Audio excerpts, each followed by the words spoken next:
around anybody printing money. Where does the money come from there? I think it comes ultimately from restrained government. I mean, you know, and this is a great question, because for 14 years I've run a government that delivers a higher level of services with fewer and fewer employees. And you know how we did it? We made an agreement with our employees. We're going to give you the technology you need to do the job. You just have to agree to be trained on it. We want you to make decisions, and we'll back you up when you make those decisions. We want to empower people to get the job done. So in a state where state employment's gone from 42,000 to 55,000 in roughly 17 years, right? In a 14-year period of time, my city-side government actually shrank. So part of it is, quite frankly, management and doing the right thing time after time after time, whenever you can actually do it. Part of it is going to have to be setting priorities, and part of it's got to be ultimately over a longer time frame of growing our economic base. But let me now tell you some of the things that the governor's done. You mentioned the pension issue. This governor had the opportunity to renegotiate with unions their contracts.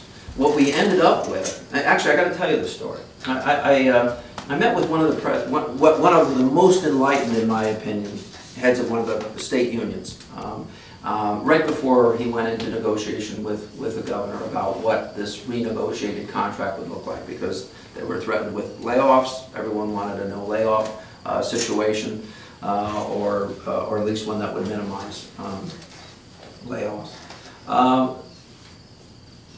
This head of a union knew the top 50 drugs used by his retirees and his active employees, and knew which ones actually truly treated a condition as opposed to having a palliative effect. And he was prepared to have real discussions about different reimbursement rates for palliative, non-palliative, for generics, you know, for all the rest of it. He was never asked. And what we ended up with was an agreement that the governor and her negotiating folks ended up with, which really, she calls it a $750 million savings. About 300 of it simply is pushed to the following year. It's not real savings. You know, I've done early retirements, and it's not a perfect tool. But early in my mayoralty, I had to do 2 of them, but they were surgical.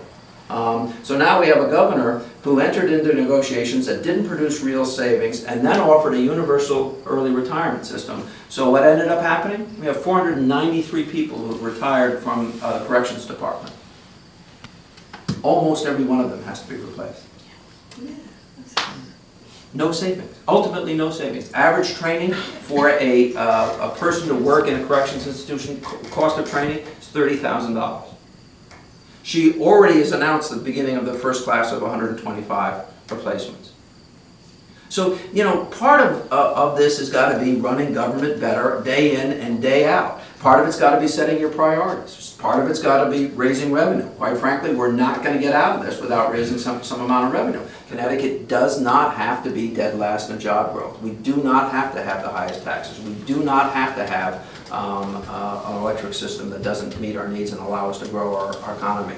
We shouldn't lose more of our young people than any other state with the exception of Alaska. That's where we are right now.